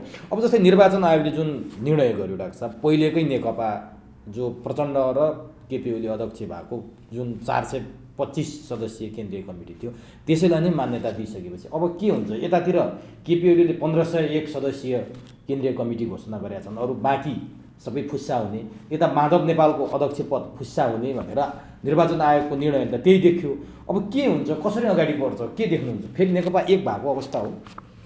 एक त कसरी हुने कुरा आएर निर्वाचन आयोगले त पहिलेकै अवस्थामा फर्काइदिइसकेपछि अब अरूले त मान्यता होइन। उनी माधव कुमार नेपालले नै भने नि, हामी 10 लाख मान्छे सडकमा उतारेर केपी ओलीलाई त्यहाँबाट पदच्युत गर्छौँ भनेपछि उनीहरू अराजकतामा र आम विद्रोहमा जाने मुडमा आइसके भन्ने कुरा त देखिसक्यो नि त। त्यसकारण यो चाहिँ मामुली कुरा होइन, यो चाहिँ सामाजिक व्यवस्थालाई अस्तव्यस्त बनाएर नेपाली बीच लडन्त भिडन्त गराएर यो नेपाल र नेपालीको अस्तित्व सिद्ध्याउने खेल हो यो। कहिलेकाहीँ जानेर कहिलेकाहीँ नजानेर पनि मान्छेले गल्ती गर्छ भन्ने छ। अब उनीहरूले यो जानेर गरिरहेछन्, नजानेर गरिरहेछन्, स्वार्थले वशीभूत भएर उनीहरू यो बाटोमा अग्रसर भइरहेछन्, त्यो त इतिहासले मात्रै मूल्याङ्कन गर्छ।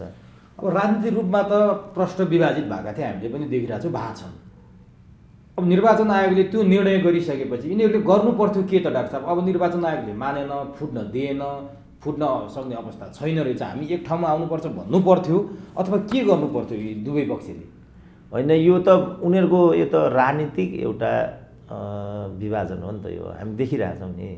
होइन, भोलि चुनाव त लड्नु पर्ला कानुनी रूपमा, सूर्य चिन्ह कसको हुने, नेकपा कसको हुने भन्ने विवाद न हो यो त खास। होइन, अब त यथास्थितिमा फर्काइदियो नेकपालाई भनेपछि नेकपा यथास्थानमा गयो, सूर्य चिन्ह उहीसँग रह्यो। भने चुनाव भयो भने सूर्य चिन्हबाट लड्ने को हुन्छ त अब यहाँ? अब उसले बीच बचाउको बाटो लियो भने सूर्य चाहिँ स्थगनमा राखेर दुवैलाई नयाँ तरिकाले दल दर्ता गर्ने अनि नयाँ चुनाव चिन्ह दिने, यो एउटा उपाय, वैकल्पिक उपाय हुन सक्ने भयो। किनभने यो निर्वाचन आयोग भन्नेले हिजैदेखि बदमासी गरेका छन्। किनभने यो नेकपा भनेको ऋषि कटेलको नाममा पहिल्यै दर्ता छ, हिजै यो कुरा मिल्दैन थियो, गर्यो त निर्वाचन आयोगले। तपाईँ यदि गम्भीर यसमा छलफल गर्न चाहनुहुन्छ भने उसले यो गर्नै हुँदैन थियो नि त। नेकपा त पहिल्यै ऋषि कटेलको हो त।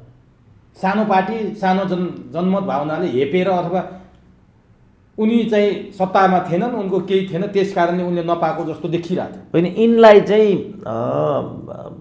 यिनीबाट आशीर्वाद पाइरहँ भन्ने दुराशय चाहिँ यहाँ अन्तर्निहित देखिन्छ। नत्र भने त सामान्य कखरा हो नि, कुनै दर्ता भइसकेको दल वा चुनाव चिन्ह कुनै अर्कोलाई दिने भन्ने त प्रश्नै आउँदैन नि। चुनाव चिन्ह त यिनीहरूसँगै थियो, दलको नाम चाहिँ होइन, मैले भने जनरलाइज गरेर भनेको, एउटा चुनाव चिन्ह एउटाले लिइरहेछ भने होइन, यिनीहरू त यहाँसम्म के गर्छन् भनेदेखि कुनै एउटा चिन्ह भयो, कुनै अमुकलाई दिनुपर्ने भयो भने बिचमा एउटा सानो तारा टिको हालेर पनि त्यही चुनाव चिन्ह अर्कोलाई दिइदिन्छन्। जस्तो हँसिया भयो, हतौडा भयो, त्यसको भित्र तारा हाल्यो, त्यसको भित्र एउटा तारा हालिदियो, हँसिया हतौडामा तारा भनिदियो, आशय त एकदम गलत हो नि त। त्यसो भयो नि डाक्टर साहब, अब पहिलेकै अवस्थामा फर्केर यिनीहरू राजनीतिक रूपमा मान्नेवाला छैनन्, कानुनी रूपमा पहिलेकै अवस्थामा फर्काइदियो निर्वाचन आयोगले। अब नियमअनुसार त बहुमतको कुरा मान्नु पर्थ्यो निर्वाचन आयोगले।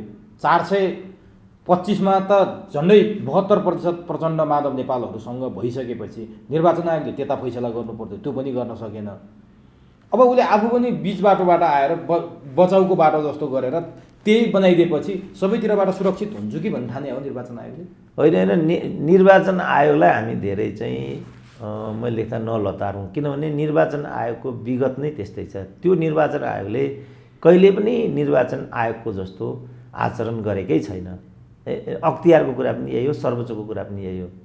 हामीले सर्वोच्चको कुरा गऱ्यौँ भनेदेखि गएको समयमा 3टा मध्यावधिसँग जोडिएका निर्णयहरू आएका छन् भने 3टै निर्णय एकअर्कासँग मिल्दैनन्। हजुर,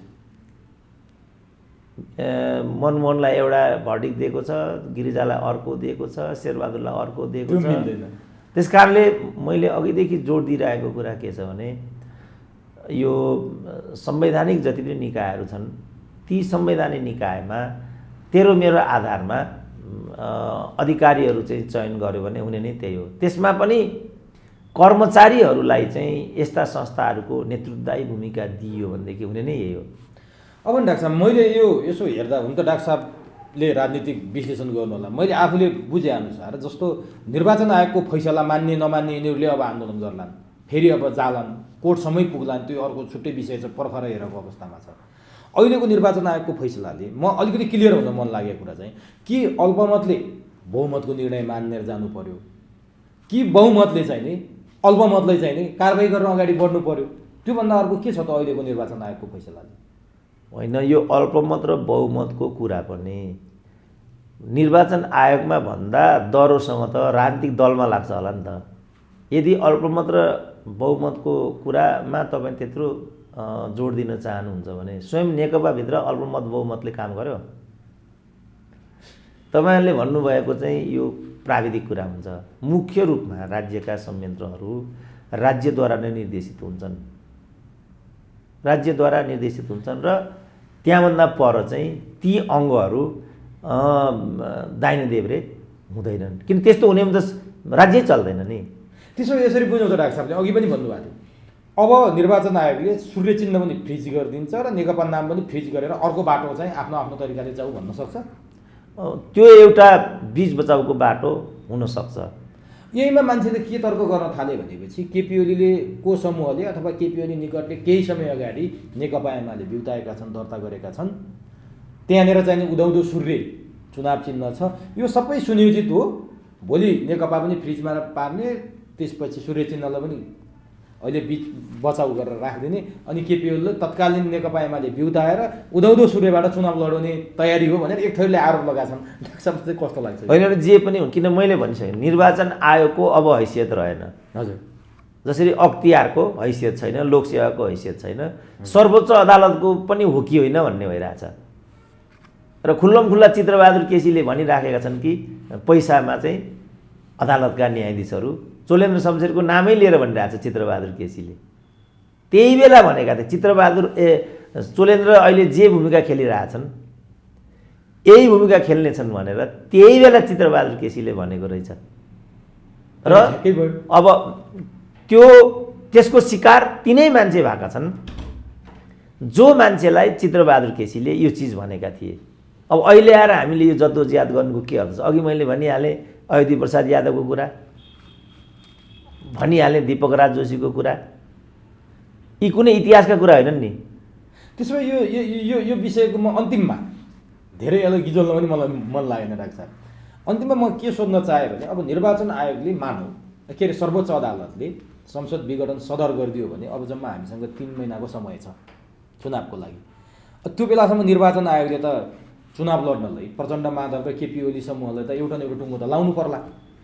के हुन्छ त यदि चुनाव हुने भइहाल्यो 3 महिनाभित्रमा भने यिनीहरूको टुङ्गो लाएन भने कसरी चुनाव लड्छन् त? अनि त्यो त भनिसके नि बादलले, अदालतले समयमा फैसला दिएन भने निर्वाचनको मिति सर्छ, यो त भन्नु सरिसक्यो। किनभने यो संसदीय व्यवस्थामा ठुला एकजना विद्वानले पहिल्यै भनिरहेछ, संसदीय व्यवस्थामा हुने सबै निर्णयहरू राजनीतिक दल र नेतृत्वले होइन, सेनाको जर्नेल, अदालतका न्यायाधीश र प्रहरीका हाकिमहरूले यी त सही गर्ने मात्रै हुन् बाबु।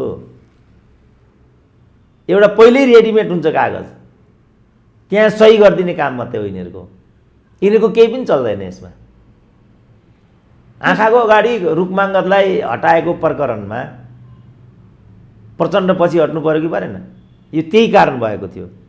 प्रचण्डले के सोचे भने मै प्रधानमन्त्री हुँ, जे गरे पनि हुन्छ। सायद अहिले मैले भनेको कोटेसन त्यही चिन्तन कोषबाट आएको, उनले त्यहाँ हेरेका थिएनन् कि क्या हो? प्रचण्डको निर्णय उनको राजनीतिक दलले गर्दैन थियो, सेनाको जर्नेलले गर्थ्यो। उनले के गरे भने सेनाकै जनरललाई चलाए। सेनाको जनरललाई चलाएपछि एउटा फिस्टु प्रधानमन्त्री टिक्न सक्छ? इदी अमिनले एउटा जवान होइन युगान्डाको कसरी बचाइदियो त? कर्णेल भनेको नामै कर्णेल कद्दाफी होइन लिबियाको, कसरी ठोकिदियो त? यही कुरा चाहिँ पाकिस्तानमा जर्नल जियाउल हकले गरिदिए। निर्दोष हुँदाहुँदै भुट्टोलाई लगेर फाँसी दिदिए। के गर्न सके त यिनीहरूले? परवेज मुशरफलाई यो गर्छु त्यो गर्छु भन्छन् यिनीहरू। हुन्छ त परवेज मुशरफको यो थियो? त्यस कारणले यो व्यवस्थाका वास्तविक सञ्चालक भनेका सेनाका जर्नेलहरू हुन्, अदालतका न्यायाधीशहरू हुन्, यिनीहरू होइनन् क्या। यिनीहरूले यो सबलाई मिलाएर खान्ते पिन्ते गऱ्यो भने म केही पनि भन्न सक्दिनँ, होइन भने यिनीहरूको केही पनि जोर चल्दैन। यति हो सत्य। त्यसो भए डाक्टर साहब, अब निर्वाचन आयोगको निर्णय दुवै पक्षले आफ्नो जित भएको र अर्को पक्षले हारेको कुरा गरिरहेछन्। माधव नेपालले त हाम्रै जित भयो भनिरहेछन्, केपी ओली पक्षकाले हाम्रै जित भयो भनिरहेछन्। केपी ओली पक्षकाले माधव नेपालको अध्यक्ष फुत्क्यो भन्छन्, यताकाले केपी ओलीले मनोनित गरेका केन्द्रीय सदस्य कहाँ पुगे भनेर भन्छन्। खासमा तपाईँले चाहिँ हेर्दाखेरि के भएको छ? होइन, यिनीहरू त अहिले पनि हाउसै विघटन भएको छैन भन्छन्, प्रतिनिधि सभा जिउँदो छ भन्छन्, भन्दैछन् नि। भनेर हुने कुरा हो र यो? भनेर यस्तो हुन्छ? प्रक्रिया अगाडि बढ्छ। अहिले सबै अन्तिम सत्य के हो भने अहिले केपी ओली मात्रै जिउँदा छन्, अरू जम्मै मरिसकेका छन्। केपी ओलीको क्याबिनेट 25 जनाको 3 मात्रै जिउँदा छन्, अरू सबै मरिसकेका छन्। अब बाँकी सबैको रोदन मात्रै हो। जे मैले अहिले भने त्यो मात्रै वास्तविकता हो। तर माधव नेपालले केपी पार्टीमा को नाम उच्चारण पनि नगरे हुन्छ, केपी ओलीले त्यो अधिकार पनि छैन, त्यो छुट पनि छैन भनेर अब बोलेर मात्रै हुने हो कि तपाईँले भने जस्तो कानुनी रूपमा एउटा संवैधानिक रूपमा एउटा निर्णय, एउटा राज्यले गर्ने निर्णय एउटा होला, यो बाहिर चाहिँ सस्तो लोकप्रियताको लागि बोलिरहेछन् नि, माधव नेपालले त्यो भन्नु उचित हो अहिले? होइन, अब नेपालमा के उचित के अनुचित भनेर हामी छलफल गर्न सक्ने अवस्थामा छैनौँ। यहाँ आफूलाई के लाग्छ के लाग्दैन। जस्तो प्रचण्डले नै म त एक समयको कमान्डर हुँ, म भित्तामा पुर्याइदिन सक्छु भने होइन, पुर्याए त भित्तामा। अब शान्ति प्रक्रिया बिथोलिसक्यो। कतिपय माओवादीका कम्बेटेन्टहरूले त के अरे युनिफर्म नै लगाइसके, बन्दुकै देखाइसके। फेरि हप्तै दिनमा बालुवाटार पुगेर अब सलुटमा हानेको पनि देख्यौँ फेरि हामीले। तिनै मान्छेहरू मैले बुझिसकेँ लाग्छ। अब यस रूपमा विषयलाई उनीहरूले ओन गर्ने, हत्याउने भनौँ न, यहाँ चाहिँ ओन पनि मिलेन, हत्याउने। आफूले भने जस्तो भयो भने कम्ब्याट ड्रेस फुकालिहाल्ने, भएन भने कम्ब्याट ड्रेस लाई पनि हाल्ने, धम्क्याउने, बन्दुक पनि देखाइहाल्ने, धम्क्याउने भने नि उनीहरूले। खबरदार, अब यिनीहरूलाई नै अब यो अफगानिस्तानमा 2 जना न्यायाधीशलाई मारे टेरोरिस्टहरूले। होसियार नेपालका न्यायाधीशहरू, तिमीहरूले पनि यो घटना त देख्यो होला भनेर धम्क्याए। त्यो भनेर चाहिँ प्रभाव पारेको अर्थ आएन। बिचरा अब यिनीहरूले बाटा हिँड्ने मान्छेले, खुत्रुके मान्छेले चाहिँ यता त्यता भन्दाखेरि अदालतलाई प्रभाव पारेको मानहानि लाग्यो। यो त एकदमै नमिल्ने कुरा हो नि। त्यस कारणले यसरी हामीले चाहिँ आफूलाई केन्द्रमा राखेर विषय र राजनीतिलाई बुझियो भने ठिक एउटा मेसेज दिन सकिँदैन। किनभने आज जे राजनीति यहाँ प्रकट भइराखेको छ यो त नतिजा मात्रै हो नि, कारण त प्रचण्डहरू नै हुन् नि। केपी ओली त नतिजा न हुन्, कारण त प्रचण्ड हुन् नि। तर यिनै प्रचण्डको विषयमा केपी ओलीसँग त्यत्रो झन्डै तपाईँको 45 वर्षसँगै सहयात्रा गरेका माधव नेपालले केपी ओलीले प्रचण्डले चिनेको 63 सालदेखि हो। कति भएर प्रचण्डको बारेमा केपी ओलीले परिभाषा गर्छन्? मैले त 40 वर्षको प्रचण्ड चिनेको, दिल्लीमा भेटेको मैले हो, सिलगढीमा भेटेको मैले हो, 12 बुधे गरेको मैले हो। यो सारा मैले गरेको कुरामा केपी ओलीले अहिले माकाफुई भनेर तिल्के गोरुको सिङ फुक्ल्यो भन्नुको कुनै तुक छैन भनेर माधव नेपालले केपी ओलीमाथि आरोप लगाएका छन्। के साँच्चीकै केपी ओली प्रचण्डलाई 63 मै चिने अथवा प्रचण्डले चिन्न नसके हुन्? होइन, अब चिन्ने नचिन्नेको यहाँ के अर्थ हुन्छ र? त्यो तरिकाले माधव नेपालको स्तरको मान्छेले भाषण गर्नु सुहाउला र डाक्टर? होइन, अघि मैले भने नि यहाँ चाहिँ नेपालमा के हुन्छ र के हुँदैनमा डिबेट गर्नुकै अर्थ छैन। किनभने यो जुन लोकतान्त्रिक प्रणाली छ, यो लोकतान्त्रिक प्रणालीको सबभन्दा ठुलो मर्म भनेको चाहिँ नैतिकता हो। अब नैतिकतालाई नै तपाईँ तिलाञ्जली दिनुहुन्छ भने यसमा के बाँकी रहन्छ र? किनभने जस्तो माधव नेपालकै कुरा गर्ने हो भनेदेखि पनि प्रचण्ड के अरे केपी ओलीले जस्तोसुकै बोलेको जेसुकै गरेको भए तापनि केपी ओलीलाई केपी ओलीको ठाउँमा पुर्याइदिएको त हामीले त होइन होला, मिडियाले हो र? होइन, मिडियाले त होइन, मैले पनि होइन। पुर्याउने उहाँहरू, पार्टीको अध्यक्ष उहाँहरू बनाउने, प्रधानमन्त्री उहाँहरू बनाउने, अनि हामीले सवाल जवाफ गर्नुपर्ने। किनभने कम्युनिस्ट पार्टीभित्र सबैभन्दा सचेत पङ्क्ति चाहिँ सङ्गठित कार्यकर्तालाई मानिन्छ र सङ्गठित कार्यकर्ताहरूको बहुमतले केपी ओलीलाई त्यहाँ पुर्याएको छ। यिनीहरूले जो माधव नेपालले जे भनिरहेछन् यसो भनेर उनले ती सङ्गठित कार्यकर्तालाई नै गाली गरिरहेको भन्ने यहाँ अर्थ आउँछ। त्यो अधिकार उहाँलाई छ र? छैन नि। तर उनले त के समेत भन्यो भने केपी ओलीले त नेकपाको नाम ल्याउने अधिकार पनि छैन, सूर्य चिन्ह भन्ने अधिकार पनि छैन केपी ओलीले। होइन, अब त्यो त उनीहरूको एउटा राजनीतिक हत्खण्डा हो होइन। तर बोल्न मन लाग्दाखेरि जे मन लाग्यो त्यही बोल्दाखेरि त जनताले मूल्याङ्कन गर्लान् भन्ने मेरो। अब बास हो, अघि मैले भनिहालेँ नि, अब हामीले के गर्यौँ के गरिनौँ भन्ने कुराको अन्तिम फैसला अघि हामीले माओवादीको, काङ्ग्रेसको, केपी ओलीको कुरा गऱ्यौँ नि। जस्तो अब यहाँ चाहिँ अभ्यासमा जाँदा चाहिँ कस्तो भयो भने स्वयं माधव नेपाल 2 ठाउँबाट पराजित भएर पनि प्रधानमन्त्री भए। त्यो चाहिँ कस्तो अभ्यास हो भन्ने कुरा आयो। त्यस्तो बेलामा त उहाँले आफूलाई प्रधानमन्त्री भन्ने हक राख्नु हो भने केपी ओली त्योभन्दा पर हो र भने, त्योभन्दा त ओरै हुनुपर्ने नि त। किनभने उहाँहरूको राजनीतिक कलहले गर्दा यो कुरा भइराखेको छ। त्यो कुरा उहाँहरूले नमाने भने सत्यसँग त 100% सम्बन्धित छ। किनभने उहाँहरूमा राजनीतिक कलह र विभाजन आयो। त्यसका कारणमा अहिले नजाउँ, तर विभाजन त आयो। विभाजित नेकपाले आफ्नो वर्चस्व आफ्नै हो भन्ने जुन एउटा पद्धति हो कम्युनिस्ट पार्टीभित्रको, यो पुरानो पद्धति हो। यिनका यस्ता फिस्टाको त के कुरा गर्ने, यिनीहरूले पार्टीका संस्थापक महासचिवलाई त डाँडा कटाइदियो भने यिनको त के औकात छ र यहाँ, के औकात छ यिनको गर्नु त यहाँ। यिनीहरूले स्थापना गरेको पार्टी पनि होइन यो, यिनीहरूले परिकल्पना गरेको आन्दोलन पनि होइन यो। जसले परिकल्पना गर्यो, जो त्यो पार्टीको आमा हो त्यसलाई त गद्दार भनेर चाहिँ दलबाट निकालिदियो भने अनि यिनीहरूले जे पनि भन्छन् भन्ने कुरा त त्यहीँबाट आइहाल्छ नि। एकले अर्कालाई निकाल्ने र एकले अर्कालाई निकालेर त्यसको चाहिँ स्वामित्व मेरै हो भन्ने पद्धति त नेपाल कम्युनिस्ट पार्टीभित्र त नयाँ त छैन। ठ्याक्कै निकालेकै कुरा गर्दा डाक्टर साहब त पूर्वतिरै हुनुहुन्थ्यो। यहाँ चाहिँ यिनीहरूले केपी ओलीलाई पार्टीको साधारण सदस्यबाट पनि निकालिदिए। स्पष्टीकरण चित्त बुद्ध आउने त परेछ, दिँदै दिएनन् भन्ने आरोपमा निकालिदिए। त्यही रात निर्वाचन आयोगले त्यस्तो निर्णय गर्छ जहाँ माधव नेपाल अध्यक्ष नै छैनन्। अब निर्वाचन आयोगको अनुसार के हुन्छ, केपी ओलीले यिनीहरूले साधारण सदस्यबाट निकाल्दैछन् नि। केपी त त्यो स्वीकारेकै छैनन्। उनले त यो त हाँसो लाग्ने कुरा हो भनेर भनिसके। तपाईँहरूलाई हाँसो लागेन भनेर आफै कार्यकर्तालाई प्रश्न गरे। के हुन्छ अब? होइन, यो चाहिँ वास्तवमा मैले त बहसको विषय छैन क्या। किनभने उनीहरू समूहगत रूपमा विभाजित भएका छन्। वास्तविकता त्यही नै हो। मैले अघि पनि भने कारणमा नजाउँ होइन, मूलभूत कुरा चाहिँ के भने उनीहरू विभाजित छन्, आफ्नो समूह लिएर अगाडि बढेका छन्।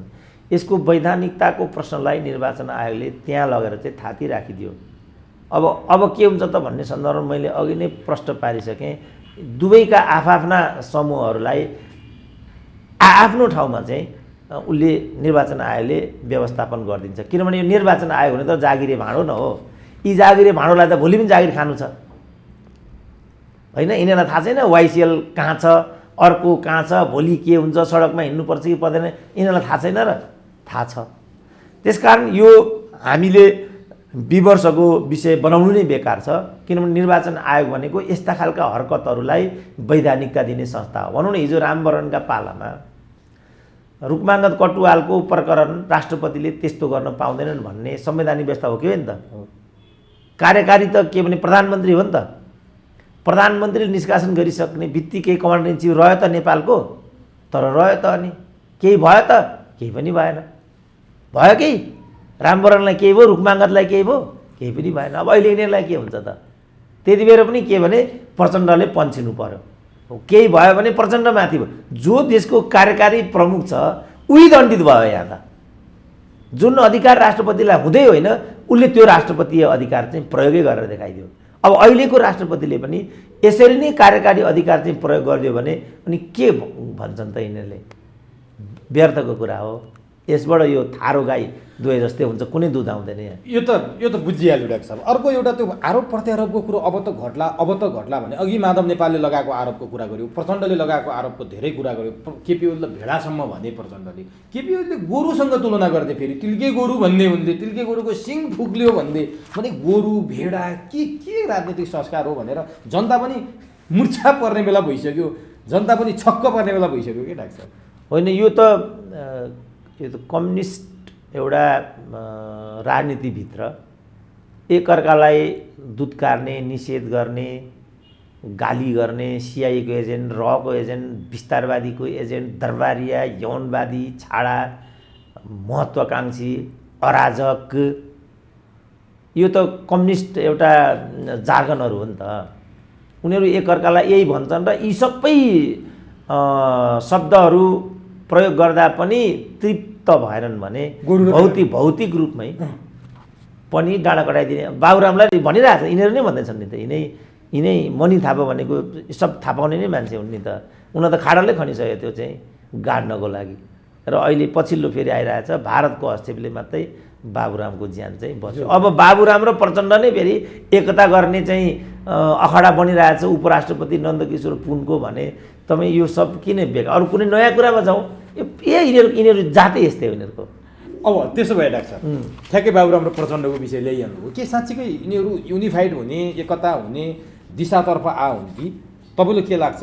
अथवा यिनीहरू आन्दोलनको लागि जो केपी ओलीको विरुद्ध आन्दोलन गर्दैछन् यसको लागि मोर्चाबन्दी मात्रै हुनसक्छ, के हुनसक्छ, एकता हुनसक्छ? अब फेरि अब यिनीहरू स्वार्थका लागि जे पनि गर्नु, जस्तो बाबुराम माओवादीबाट मधेसवादी हुन सक्छन् भने यो बिचमा बाबुरामका रूपहरू 4-5 रूप त उनको यही बिचमा भइरहेछ। पहिला चाहिँ प्रचण्डबाट छुट्टिए, नयाँ शक्तिको कुरा गरे, फर्केर आए, यो एकता प्रक्रियामा त उनी पनि थिए नि, उछिट्टिएर गए, काङ्ग्रेससँग सहकार्य गरेर हाउसभित्र आए, सबैभन्दा काम नलाग्ने काङ्ग्रेस हो भने, त्यसपछि उनी मधेसवादमा गए, मधेसवादीमा गइसकेपछि काङ्ग्रेसको विकल्प छैन, शेरबहादुर प्रधानमन्त्री हुनुपर्छ भने फेरि, किनभने निर्वाचन हुने जस्तो देखेको आलोकमा उनले त्यो भनेको, किनभने अब काङ्ग्रेसलाई एक प्रयोग गरेर हाउसमा त आइयो, अब काङ्ग्रेसलाई टेको नाल्ने भने त फेरि गोर्खाबाट निर्वाचित भएर त माथि आइँदैन, त्यसपछि उनी यो ठाउँमा आइराखेका छन्। अब यस्ता बाबुरामले के गर्छन् के गर्दैनन् भनेर आकलन गरियो भने मूर्ख भइँदैन।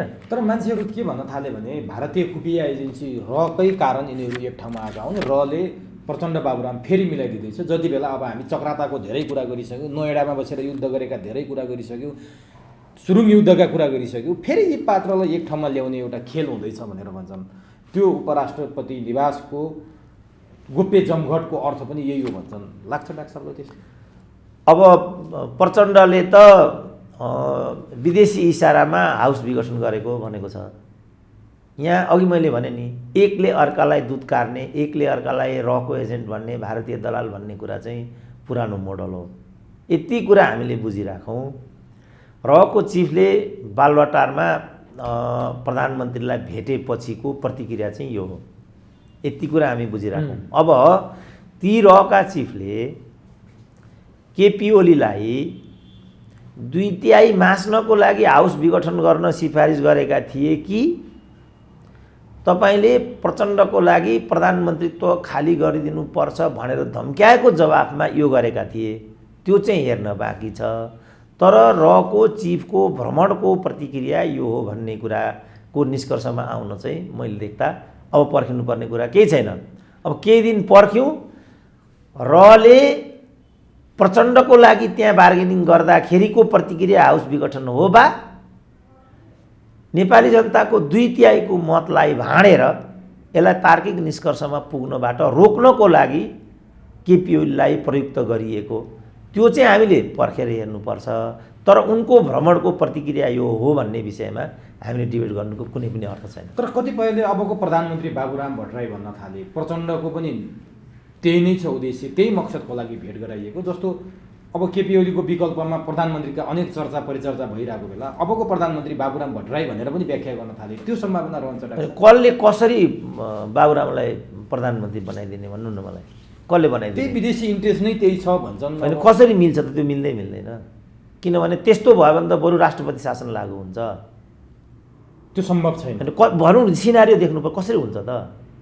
होइन, जस्तो हेर्दा खिलराज पनि प्रधानमन्त्री भएको देश भनेर व्याख्या गर्छन् क्या। अब खिलराज भयो भने त्यति बेला राष्ट्रिय सहमतिको एउटा परिवेश थियो नि त, 72को संविधानभन्दा पूर्वको परिवेश हो नि त यो। त्यति बेलाको राजनीति चाहिँ सहमति आधारमा भन्ने कुरा चाहिँ अन्तरिम संविधानको नै स्पिरिट थियो। सहमतिकै आधारमा रोल्पामा लड्दै गरेका गुरिल्लाहरू 83 जना गुरिल्लालाई ल्याएर चाहिँ गिरिजाबाबुले सांसद बनाइदिए, त्यसरी पनि सांसद भइन्छ। नेपाललाई धर्मनिरपेक्ष बनाइदिए, त्यसरी पनि धर्मनिरपेक्ष हुन्छ। राजालाई चाहिँ निलम्बनमा राखिदिए, त्यसरी पनि राजा निलम्बित हुन्छ काहीँको। गणतन्त्र ल्याइयो, त्यसरी पनि गणतन्त्र ल्याइन्छ। ल्याइयो कसरी भन्दाखेरि सहमतिबाट। अब अहिले पनि सहमतिमा जानु पर्यो। सहमतिमा गयो भने त जे पनि हुनसक्छ। अबको प्रोबेबल क्यान्डिडेट भनेको त मैले देख्दा म मात्रै हो प्रधानमन्त्रीको। त्यो चाहिँ कुन बाटोबाट हुनसक्छ? सहमतिबाट।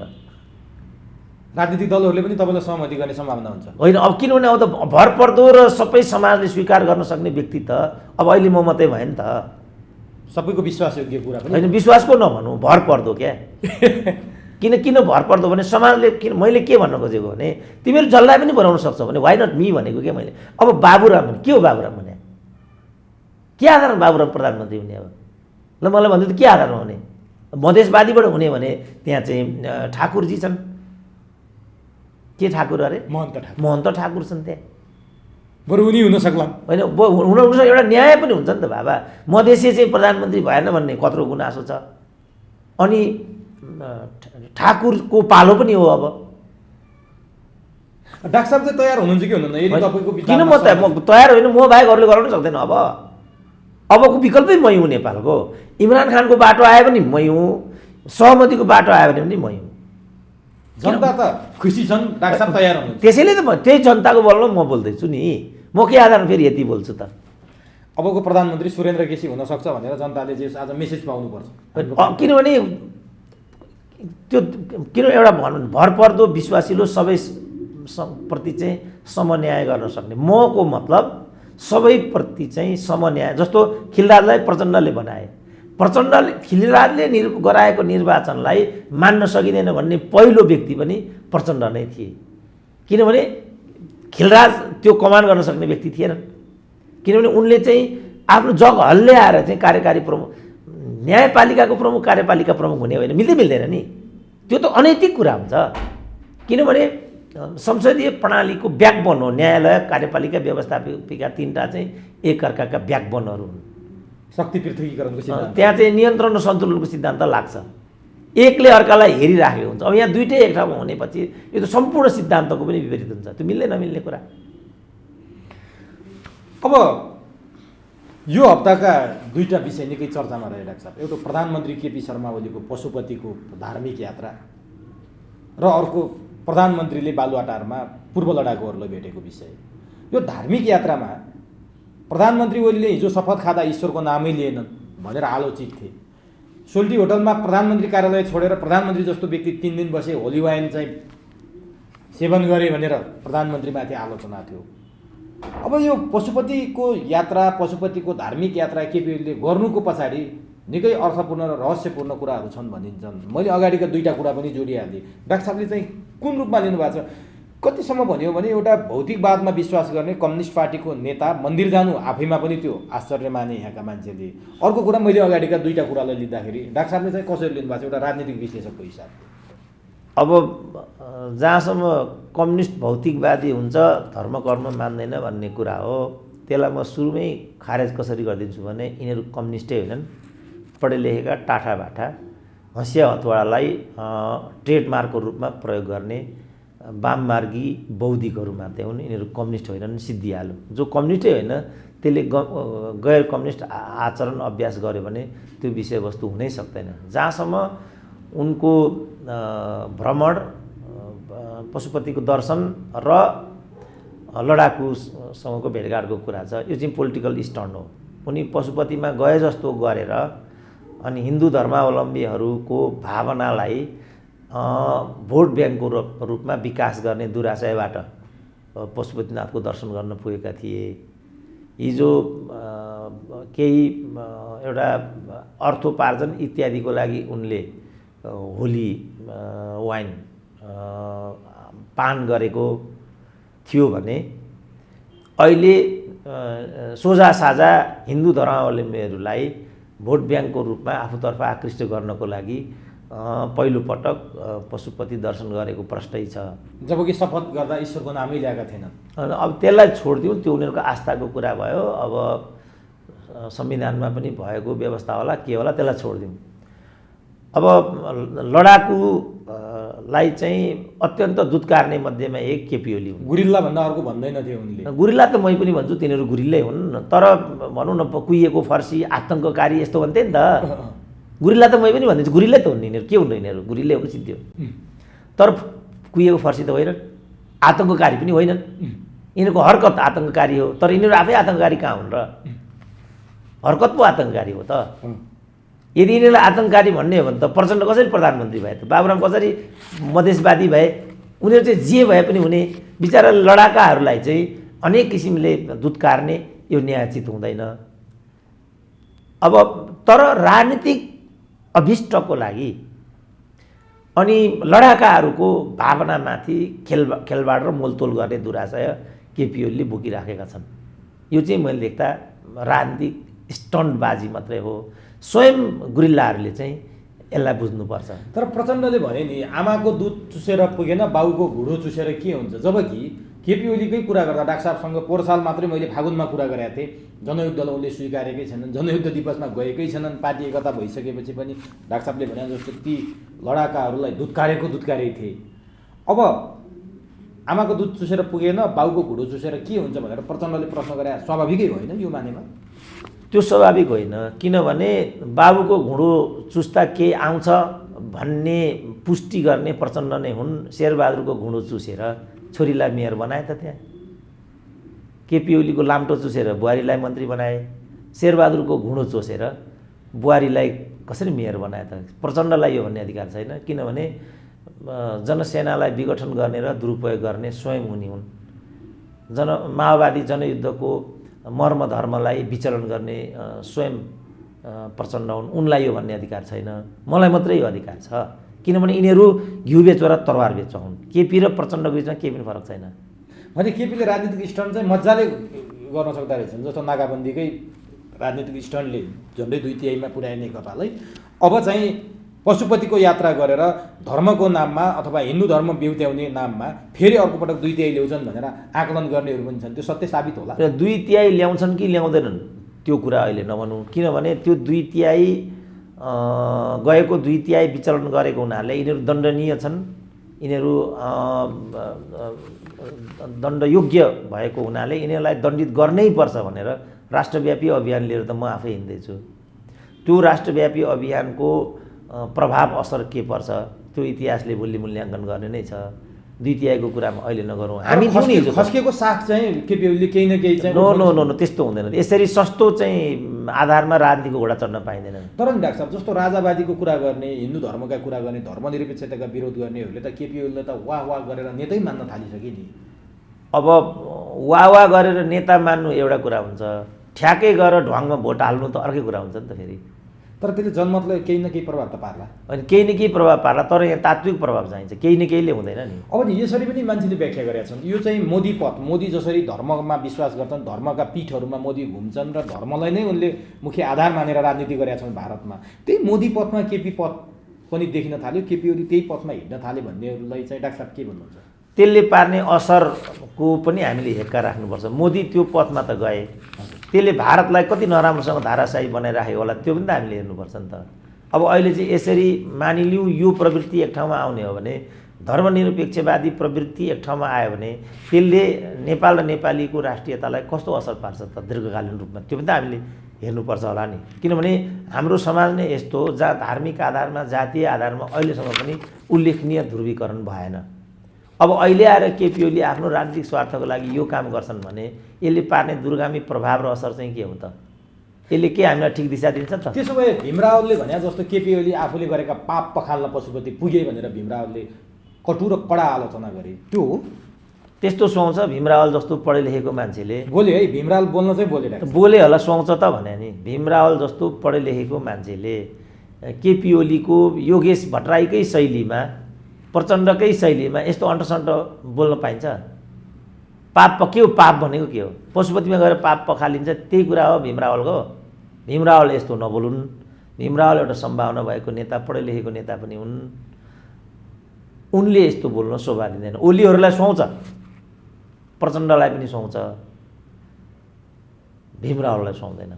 त्यसो भए नि डाक्टर साहब, 36 दिन लगातार अनिर्णित बनेको नेपाली काङ्ग्रेस, संसद विघटन भएदेखि अनिर्णित थियो, कहिले के बोल्ने, कहिले आन्दोलन गर्ने, कहिले समर्थन केपी ओलीको समर्थन गरे जस्तो पनि गर्ने। तर 36 दिनपछि हिजोको केन्द्रीय समिति बैठकले काङ्ग्रेसले औपचारिक रूपमा आधिकारिक संसद विघटन विरुद्ध सडक आन्दोलन गर्ने घोषणा गर्यो। यसले के सङ्केत गर्छ कि अब काङ्ग्रेस, माधव प्रचण्ड समूहहरू साँच्चीकै केपी ओलीको विरुद्ध आन्दोलित हुने हुन्? काङ्ग्रेसको यो निर्णयले के सङ्केत गर्छ? त्यो हुनसक्छ, तर यसबाट मुलुकको राजनीति अझ गतिरोधपूर्ण हुन्छ र यो या त सैनिक शासन होइन भने राष्ट्रपति शासनतर्फ जान्छ। किन यिनीहरू यो कुरा बुझिरहेछन् म त्यो कुरा बुझ्दिनँ। किनभने यो केपी ओलीको एकल कारबाही होइन के यो, यिनीहरूको हरकतको बाई प्रोडक्ट हो यो किन बुझ्दैनन् यिनीहरू? त्यसो भए के गर्नु पर्थ्यो त काङ्ग्रेस र माधव प्रचण्ड समूहले? केपीले भने जस्तै चुनावमा जानु पर्थ्यो अनि कुरो मिल्थ्यो। अब उनीहरूले चाहिँ के हो त वास्तविकता त्यो भन्नुपर्छ हामीलाई। उनीहरूले के भनिरहेछन्, केपी ओलीको दम्भ र अहङ्कारले यस्तो भएको, केपी ओलीले कहिले पनि चुनाव गराउँदैनन्, त्यसकारण कथित यो चुनावी नाटकबाट राजनीतिलाई चाहिँ बिग्रिन दिनु हुँदैन भन्ने उनीहरूले नारा दिइरहेछन्। नागरिक समाज पनि यही विषयमा उद्दोलित भएको देखिन्छ। के यही नै सत्य हो त? के प्रचण्ड स्वयं यो शेरबहादुरको पनि केपी ओलीसँग मिलीभगत छ र 28-29वटा चाहिँ संवैधानिक नियुक्तिमा 12-13वटा यिनले आफ्नो हातमा पारेको भन्ने छ र यसमा सर्वोच्च अदालतको प्रधान न्यायाधीशको पनि मिलीभगत भन्ने छ यो भागभण्डामा। त्यो गरिकन केपी ओलीलाई त्यहाँ पुर्याउने त यिनीहरू हुन् नि त। अब प्रचण्डले त केपी ओलीलाई सुमरेकै हुन्, हिजो 5 वर्ष नै तिमी हो, फलानु हो, इत्यादि हो भनेकै छन्। यो जगलाई टेकेर केपी ओली यहाँ पुगेका हुन्। नागरिक समाजले पनि यसलाई बुझ्नुपर्छ र के ग्यारेन्टी उनीहरूले सुनिश्चित गर्नु जरुरी छ भने यो प्रधानमन्त्रीय पदको खेल होइन।